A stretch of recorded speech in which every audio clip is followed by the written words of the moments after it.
سورہ مریم رکوع نمبر 2 تلاوت. واذكر في الكتاب مريم إذ انتبذت من أهلها مكانا شرقيا فاتخذت من دونهم حجابا فأرسلنا إليها روحنا فتمثل لها بشرا سويا قالت إني أعوذ بالرحمن منك إن كنت تقيا قال إنما أنا رسول ربك لأهب لك غلاما زكيا قالت أنى يكون لي غلام ولم يمسسني بشر ولم أك بغيا قال كذلك قال ربك هو علي هين ولنجعله آية للناس ورحمة منا وكان أمرا مقضيا فحملته فانتبذت به مكانا قصيا فأجاءها المخاض إلى جذع النخلة قالت يا ليتني مت قبل هذا وكنت نسيا منسيا فناداها من تحتها ألا تحزني قد جعل ربك تحتك سريا وهزي إليك بجذع النخلة تساقط عليك رطبا جنيا فكلي واشربي وقري عينا فإما ترين من البشر أحدا فقولي إني نذرت للرحمن صوما فلن نكلم اليوم إنسيا فأتت به قومها تحمله قالوا يا مريم لقد جئت شيئا فريا يا أخت هارون ما كان أبوك امرأ سوء وما كانت أمك بغيا فأشارت إليه قالوا كيف نكلم من كان في المهد صبيا قال إني عبد الله آتاني الكتاب وجعلني نبيا وجعلني مباركا أينما كنت وأوصاني بالصلاة والزكاة ما دمت حيا وبرا بوالدتي ولم يجعلني جبارا شقيا والسلام علي يوم ولدت ويوم أموت ويوم أبعث حيا ذلك عيسى بن مريم قول الحق الذي فيه يمترون ما كان لله أن يتخذ من ولد سبحانه إذا قضى أمرا فإنما يقول له كن فيكون وإن الله ربي وربكم فاعبدوه هذا صراط مستقيم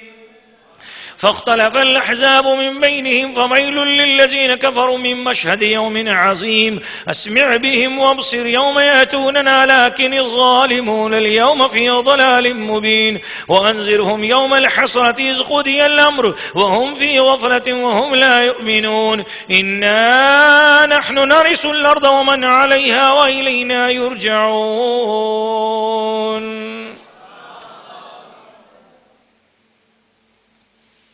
سورہ مریم رکوع نمبر 2 ترجمہ کنز الایمان. اور کتاب میں مریم کو یاد کرو جب اپنے گھر والوں سے پورب کی طرف ایک جگہ الگ گئی تو ان سے ادھر ایک پردہ کر لیا تو اس کی طرف ہم نے اپنا روحانی یعنی روح الامین بھیجا. وہ اس کے سامنے ایک تندرست آدمی کے روپ میں ظاہر ہوا. بولی میں تجھ سے رحمان کی پناہ مانگتی ہوں اگر تجھے خدا کا ڈر ہے. بولا میں تیرے رب کا بھیجا ہوا ہوں کہ میں تجھے ایک ستھرا بیٹا دوں. بولی میرے لڑکا کہاں سے ہوگا, مجھے تو کسی آدمی نے ہاتھ نہ لگایا, نہ میں بدکار ہوں. کہا یوں ہی ہے, تیرے رب نے فرمایا ہے کہ یہ مجھے آسان ہے اور اس لیے کہ ہم اسے لوگوں کے واسطے نشانی کریں اور اپنی طرف سے ایک رحمت, اور یہ کام ٹھہر چکا ہے. اب مریم نے اسے پیٹ میں لیا, پھر اسے لیے ہوئے ایک دور جگہ چلی گئی, پھر اسے جننے کا درد ایک کھجور کی جڑ میں لے آیا. بولی ہائے کسی طرح میں اس سے پہلے مر گئی ہوتی اور بھولی بسری ہو جاتی. تو اسے اس کے تلے سے پکارا کہ غم نہ کھا, بے شک تیرے رب نے نیچے ایک نہر بہا دی ہے, اور کھجور کی جڑ پکڑ اپنی طرف ہلا, تجھ پر تازی پکی کھجوریں گریں گی, تو کھا اور پی اور آنکھ ٹھنڈی رکھ. پھر اگر تو کسی آدمی کو دیکھے تو کہہ دینا کہ میں نے آج رحمان کا روزہ مانا ہے, تو آج ہرگز کسی آدمی سے بات نہ کروں گی. تو اسے گود میں لے اپنی قوم کے پاس آئی. بولے اے مریم بے شک تو نے بہت بری بات کی، اے ہارون کی بہن تیرا باپ برا آدمی نہ تھا اور نہ تیری ماں بدکار۔ اس پر مریم نے بچے کی طرف اشارہ کیا، وہ بولے ہم کیسے بات کریں اس سے جو پالنے میں بچہ ہے؟ بچہ نے فرمایا میں ہوں اللہ کا بندہ، اس نے مجھے کتاب دی اور مجھے غیب کی خبریں بتانے والا یعنی نبی کیا، اور اس نے مجھے مبارک کیا، میں کہیں ہوں، اور مجھے نماز اور زکوٰۃ کی تاکید فرمائی جب تک جیوں، اور اپنی ماں سے اچھا سلوک کرنے والا، اور مجھے زبردست بدبخت نہ کیا، اور وہی سلامتی مجھ پر جس دن میں پیدا ہوا اور جس دن مروں اور جس دن زندہ اٹھایا جاؤں۔ یہ ہے عیسیٰ مریم کا بیٹا۔ سچی بات جس میں شک کرتے ہیں، اللہ کو لائق نہیں کسی کو اپنا بچہ ٹھہرائے، پاکی ہے اس کو، جب کسی کام کا حکم فرماتا ہے تو یوں ہی کہ اس سے فرماتا ہے ہو جاؤ وہ فوراً ہو جاتا ہے۔ اور عیسیٰ نے کہا بے شک اللہ رب ہے میرا اور تمہارا، تو اس کی بندگی کرو، یہ راہ سیدھی ہے۔ پھر جماعتیں آپس میں مختلف ہو گئیں تو خرابی ہے کافروں کے لیے ایک بڑے دن کی حاضری سے کتنا سنیں گے اور کتنا دیکھیں گے جس دن ہمارے پاس حاضر ہوں گے، مگر آج ظالم کھلی گمراہی میں ہیں، اور انہیں ڈر سناؤ پچھتاوے کے دن کا جب کام ہو چکے گا، اور غفلت میں اور وہ غفلت میں ہیں اور نہیں مانتے۔ بے شک زمین اور جو کچھ اس پر ہے سب کے وارث ہم ہوں گے اور وہ ہماری ہی طرف پھریں گے۔ سورہ مریم رکوع نمبر 2 تفسیر۔ ناظرین و ناظرات اور سامعین و سامعات، اس پورے رکوع میں 3 اہم نکات ہیں۔ پہلی بات تو قدرت خداوندی، اللہ کریم نے فرمایا وَاذْكُرْ فِي الْكِتَابِ مریم، اس کتاب میں مریم کا ذکر کرو۔ یہ سورہ مریم ہے، اور یہ ہجرت حبشہ سے پہلے سورت نازل ہوئی۔ گویا مسلمانوں کے بارے میں بھی رب کو بھی معلوم تھا، اور رب کے محبوب پر یہ سورت اتری، پتا تھا کہ یہ عظیم الشان سورت کسی عظیم دربار میں کام آنے والی ہے۔ مکے کے اندر تو اس طرح کا کوئی سانحہ یا ایسا واقعہ نہیں ہوا کہ جس کی بنا پر ایسی بات ہوتی، لیکن بعض روایتوں میں آتا ہے کہ بعض یہودیوں نے حضور صلی اللہ علیہ وسلم کی خدمت میں یہ سوال بھجوایا کہ حضرت عیسیٰ کے بارے میں کیا کہتے ہیں، اور سوال کرنے والے تو مکہ کے تھے لیکن سیکھ کر اہل کتاب سے آئے تھے، تو اس کے جواب میں حضرت عیسیٰ علیہ السلام کے حوالے سے یہ آیات مبارکہ اتری۔ بعض تفاسیر میں آتا ہے تو قدرت خداوندی کہ اللہ پاک کی یہ شان ہے، وہ یہ اپنی قدرت دکھانا چاہ رہا ہے کہ کنواری پاکیزہ ہستی جس کو ظاہری طور پر کسی قسم کے مرد سے کوئی بھی ایسا تعلق ہے جس سے اولاد پیدا ہوتی ہو، ایسا کوئی تعلق بھی نہ ہوا، پاک صاف اس ہستی کو جو عبادت کے لیے مکان شرقی میں، شرقی حصہ میں، بیت المقدس کے شرقی حصہ میں حضرت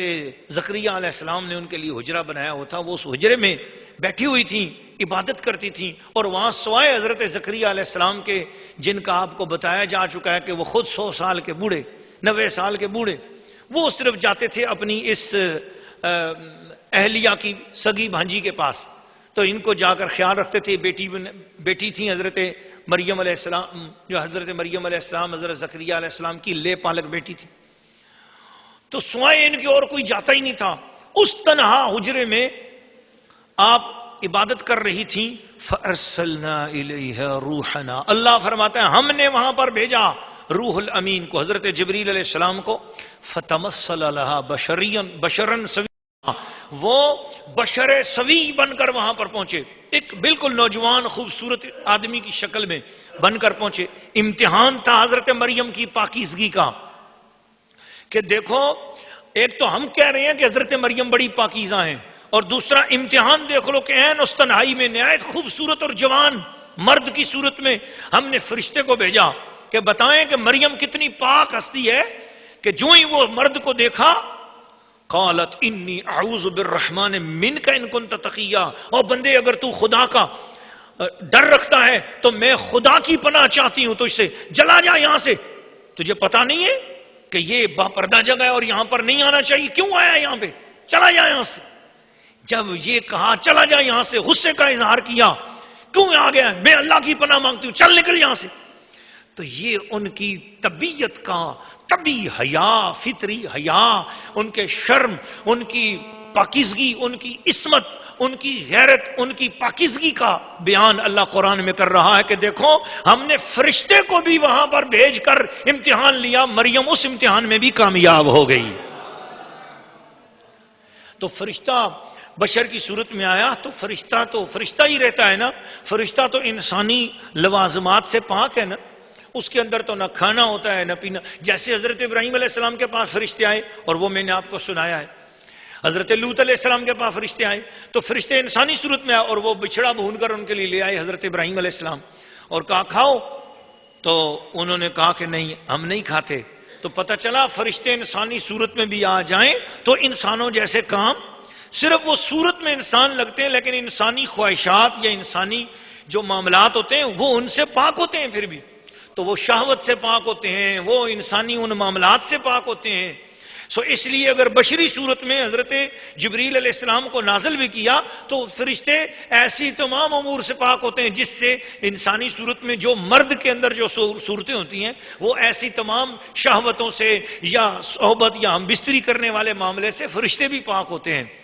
تو وہ فرشتے آیا اور وہ انسانی صورت میں آیا صرف حضرت مریم کا امتحان کرنے کے لیے۔ حضرت جبریل علیہ السلام تشریف لائے تو انہوں نے کہا چلا جا، تو اگر خدا سے ڈرتا ہے تو ہٹ۔ قال انما انا رسول ربک، حضرت جبرائیل علیہ السلام نے فرمایا اے حضرت سیدہ مریم آپ خوش نصیب ہستی ہیں، میں آپ کے پاس اللہ کی طرف سے بھیجا گیا ہوں، اللہ کی طرف سے میں آیا ہوں، لِأَهَبَ لَكِ غُلَامًا زَكِيًّا، تاکہ میں آپ کو ایک ستھرا لڑکا دوں، میں ستھرا لڑکا دوں۔ بہت ساری باتیں ہیں، میرے پاس وقت نہیں ہے، لیکن میں عقیدے کی اصلاح کرتے ہوئے یہ بتانا چاہوں گا کہ اگر بشریت کے روپ میں جبریل علیہ السلام زمین پہ آ گئے تو ان کو کسی نے بشر کہا آج تک؟ پورا قرآن کہہ رہا ہے وہ بالکل بشر کے روپ میں آئے تھے۔ اگر ایک گھڑی کے لیے خدا کا کوئی پیارا، خدا کے کسی کام کے لیے بشریت کا روپ دھار لے تو پھر اسے بشر کہتے نہیں ہیں، کیونکہ اس نے بشریت کا روپ دھارا۔ مگر اب کوئی ہے دنیا میں کوئی بندہ جو کہے حضرت جبریل علیہ السلام بشر ہیں؟ نہیں، وہ تو ایک رب کی ڈیوٹی کے لیے بشر بنے تھے، رب کی ڈیوٹی ادا کرنے کے لیے، رب تعالیٰ کی طرف سے جو ان کے ذمہ داری تھی اس ذمہ داری کو نبھانے کے لیے وہ بشر بنے تھے،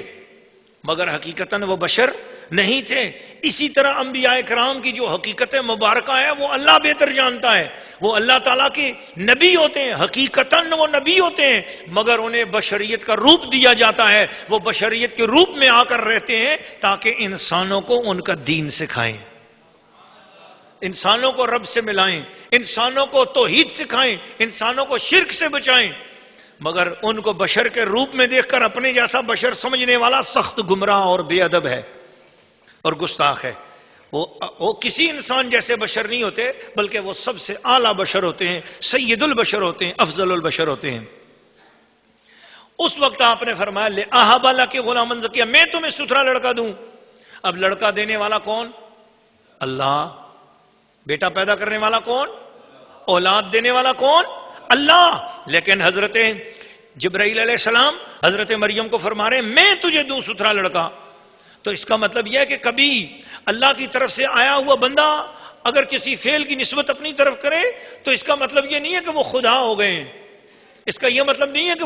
وہ انہوں نے شرک کر دیا، نہیں، بلکہ خدا کا نمائندہ جب بات کرتا ہے تو وہ خدا کی طرف ہی سے بات کرتا ہے۔ انہوں نے اپنے پاس سے کہاں سے دینا تھا؟ وہ تو اللہ ہی کی طرف سے دینا تھا، مگر انہوں نے یہ کلمہ بول کر توحید کے مسئلے میں آنے والے وسوسے کا اصلاح کر دی کہ یہ وسوسہ نہ رکھو، جب کوئی نبی کوئی چیز دے دے تو شرک نہیں ہوتا، ولی کوئی چیز دے دے شرک نہیں ہوتا، اللہ کا کوئی بندہ اگر کہہ دے میں ایسا کر لیتا ہوں تو اس کا کرنے سے اس کا یہ مطلب نہیں ہے کہ اس نے خدائی کا دعویٰ کر لیا یا خدا کا وہ شریک ہو گیا ہے۔ اللہ کا ولی اگر دے دے تو تب بھی اللہ کا ولی دے سکتا ہے، مگر اس کا دینا بھی خدا کا ہی دینا ہے، اور وہ خدا کے کرم سے دیتا ہے، خدا کے فضل سے دیتا ہے، ذاتی طور پر کوئی عطا نہیں کرتا، ذاتی طور پر وہ عطا نہیں کرتا، بس اللہ کی عطا سے عطا کرتا ہے۔ حضرت جبریل نے بھی اللہ کی عطا سے عطا کیا۔ قالت انا یکون لی غلام، آپ فرمانے لگیں میرا بچہ کہاں سے ہوگا؟ ولم یمسسنی بشر، مجھے تو کسی انسان نے چھوا تک نہیں، کسی آدمی نے، کسی مرد نے، کسی بالغ مرد نے مجھے چھوا تک نہیں۔ جو اولاد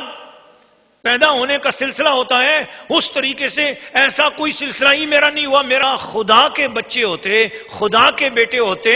تو یہ تکلیفیں سہتے، ان کی ماں یہ تکلیفیں سہتی۔ ان کی ماں ہے مریم، تو جب ماں مریم ہے تو بتا رہی ہے اتنی تکلیفیں اٹھا رہی ہے، یہ سب تکلیفیں بتا رہی ہیں کہ حضرت عیسیٰ علیہ السلام خدا کے بیٹے نہیں ہیں، وہ مریم کے بیٹے ہیں اور وہ بندے ہیں، وہ عبد ہیں، انسانوں جیسی تکلیفات سے ان کی والدہ گزری ہیں۔ تو یہ بتایا جا رہا ہے کہ وہ انسان ہیں، عبد ہیں، اللہ کے رسول ہیں، اللہ کے پیارے ہیں، مگر وہ خدا کے لڑکے نہیں ہیں، خدا کے بیٹے نہیں ہیں، خدا کے شریک نہیں ہیں۔ لیکن چونکہ حضرت عیسیٰ علیہ السلام اللہ کے رسول بھی ہیں، ایک طرف لوگوں نے ان کو شریک ٹھہرایا خدا کا، اور دوسری طرف قرآن اس نظریے کی تردید بھی کرنا چاہتا ہے، مگر نبی کی توہین کر کے نہیں، نبی کی شان بیان کر کے، نبی کی عظمت بیان کر کے، نبی کی تعظیم بھی بیان کر رہا ہے، اور ان کو اس شرک سے الگ بھی کیا جا رہا ہے۔ اس طریقے سے اگر کہیں کوئی بے ادبی اور گستاخی کوئی کر رہا ہو اور نبی کو خدا کا شریک ٹھہرا رہا ہو تو لوگوں کو چاہیے وہ اس طریقے سے دعوت دیں، اس طریقے سے توحید کی تبلیغ کریں کہ اللہ کی توحید کا بیان بھی ہو اور نبی کی تعظیم بھی ساتھ ساتھ ہو رہی ہو۔ یہ قرآن کا طریقہ ہے۔ فرمایا فناداہا من تحتہا، ہم نے آواز دی حضرت مریم کو، زمین کے اندر سے آواز آئی، جہاں بیٹھی ہوئی تھی نا، کھجور کا ٹونڈ مونڈ پرانا درخت تھا، خشک درخت تھا، اس کے اوپر کوئی کھجور بھی نہیں لگی ہوئی تھی، اور وہ خشک سوکھا ہوا درخت تھا۔ اس درخت کے حضرت سیدہ مریم اس کے جو جڑیں، خشک جڑیں ہیں، اس کے پاس بیٹھی ہوئی تھیں۔ فرمایا اے مریم تجھے کیا پتا ہمارا نبی آنے والا ہے، نبی کا میلاد ہونے والا ہے، نبی پیدا ہونے والا ہے، دیکھ تو صحیح کتنی برکتیں ہیں۔ قال فناداها من تحتها، زمین کے اندر سے آواز آئی اللہ تحزنی قد جعل ربک تحتک سریا، آپ گھبراؤ نہیں، دیکھو اب یہ جب بچہ پیدا ہوتا ہے تو اس کو پیدا ہوتے وقت اس کے لیے فوراً ماں کو پانی بھی چاہیے ہوتا ہے، اور پھر صفائی ستھرائی کے لیے بھی پانی چاہیے ہوتا ہے، تو ان معاملات کے لیے اب وہ تو جنگل میں بیٹھی ہیں، وہاں پانی کہاں پر، اور بیٹھی بھی کہاں ہے، جہاں پر کھجور کا خشک تنا، گویا کہ اس جڑ میں بھی کہیں پانی دور تک نہیں، پانی ہوتا تو کھجور ہی تر و تازہ ہوتی نا، تو جڑ میں بھی نیچے پانی نہیں ہے، لیکن ایسی جگہ پر جہاں میلاد ہو جائے نبی کا، جہاں حضرت عیسیٰ علیہ السلام تشریف لانا چاہ رہے تھے، ان کی آمد مبارک کا وقت تھا، اللہ پاک نے ان کی آمد کی برکت سے کیا کیا، زمین کے اندر سے چشمہ بہا دیا، حضرت سیدہ مریم کے قدموں میں چشمہ پانی کا بہنے لگا۔ فرمایا وَهُزِّي إِلَيْكَ بِجِذْعِ النَّخْلَةِ، اس خشک تنے کے ساتھ ذرا ہاتھ تو لگا کے دیکھ نبی کی آمد کی برکت سے ہوتا کیا ہے، تو ساخت علیک رطبا جنیا، تیرا ہاتھ لگانے کی دیر ہے، یہ کھجور کا درخت ہرا بھرا ہو جائے گا، ابھی اس پر کھجوریں بھی لگ جائیں گی، اور فوراً اسی وقت کھجوریں تیری جھولی میں گرنے لگ جائیں گی۔ فَقُلِي وَاشْرَبِي وَقَرِّي عَيْنَا، کھا پی اور اپنی آنکھیں ٹھنڈی کر۔ اس سے پتہ یہ چلا کہ نبی کے میلاد کا موقع ہو، جب نبی کی ولادت کا موقع ہوتا ہے، اور خشک جنگل تھا، خشک جگہ تھی، اللہ نے نہر کا چشمہ بہا کے گویا شربت پلا دیا، کھجوریں نازل کر کے لنگر کھلا دیا۔ گویا اللہ پاک کو نبی کے میلاد کے موقع پر لنگر بانٹنا، یہ قرآن مجید کے اندر یہ ثابت ہو رہا ہے کہ میلاد نبی ہے، اور اس موقع پر اللہ کریم لنگر عطا فرما رہا ہے سیدہ مریم کو۔ فرمایا فَقُلِي وَاشْرَبِي وَقَرِّي عَيْنَا، تو کھا اور پی اور آنکھیں ٹھنڈی رکھ۔ فَإِمَّا تَرَيِنَّ مِنَ الْبَشَرِ أَحَدًا، کوئی بندہ تجھے نظر آئے، کوئی انسان تجھے نظر آئے، فَقُولِي إِنِّي نَذَرْتُ لِلرَّحْمَنِ صَوْمًا، تو بتانا میں نے خدا کے لیے روزہ رکھا ہے، چپ کا روزہ، آج میں بات نہیں کروں گی۔ اشارہ ہوتا تھا انگلی ہونٹوں پر رکھ کر کہ آج بات نہیں کروں گی۔ پھر وہ فَأَتَتْ بِهِ قَوْمَهَا تَحْمِلُهُ، حضرت سیدہ مریم ان کو اٹھا کر جب اپنی گود میں قوم کے پاس آئیں،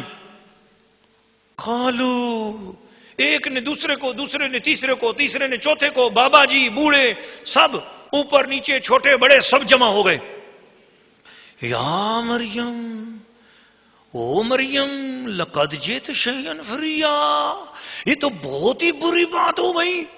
تو کنواری تھی، ہم تجھے بڑا پاک سمجھتے تھے، یہ کیا ہو گیا؟ یا اخت ہارون، اے ہارون علیہ السلام کی بہن، یہ ہارون کی بیٹی. آپ مفسرین فرماتے ہیں ان کا ایک بھائی ہارون تھا، یا بعد تفسیروں میں یہ آتا ہے کہ چونکہ حضرت ہارون علیہ السلام کی آپ قوم سے تھی اس لیے اس انداز میں بتایا گیا. مَا كَانَ أَبُوكِ امْرَأَ سَوْءٍ، آپ کا والد بھی غلط آدمی نہیں ہے. وَمَا كَانَتْ أُمُّكِ بَغِيًّا، اور آپ کی امی بھی ایسی بدکار نہیں ہے. کس پہ گئی آپ؟ یہ کیا کیا آپ نے؟ تانے دینے کے انداز سنے آپ نے؟ کس طرح لوگ تانے دیتے ہیں نبی کے گھر والوں کو. اس طرح کے تانے گستاخوں نے جب دینے شروع کیے، فَأَشَارَتْ إِلَيْهِ، آپ کو تو رب کی طرف سے حکم تھا، آپ نے بولنا نہیں ہے. پھر آپ نے اشارہ کیا، اس بچے سے پوچھو، وہ بچہ گود میں ہے، اس کا نام عبداللہ، مسیح، عیسیٰ. فرمایا اس سے پوچھو. قالوا کیف نکلم من کان فی المہد صبیا، اس بچے سے ہم کیسے بات کریں، یہ تو خود پنگوڑے میں ہے، یہ تو ابھی بات کرنے کے قابل ہی نہیں ہے. جب انہوں نے کمال عیسیٰ سے انکار کیا، جب انہوں نے حضرت عیسیٰ علیہ السلام کی بارگاہ میں لب کشائی کی کہ یہ کیسے بات کرے گا، یہ تو پالنے میں ہے. قال انی عبداللہ، حضرت عیسیٰ نے اپنا ہاتھ اپنے کان کے نیچے رکھا اور دودھ امی جان کا پی رہے تھے، دودھ پیتے پیتے چھوڑ کر ساری قوم کے بڑوں کی طرف متوجہ ہو کر کہنے لگے، قال انی عبداللہ. پوری بیت المقدس کی اس آبادی کے سامنے آپ نے فرمایا، لوگوں میں اللہ کا بندہ ہوں.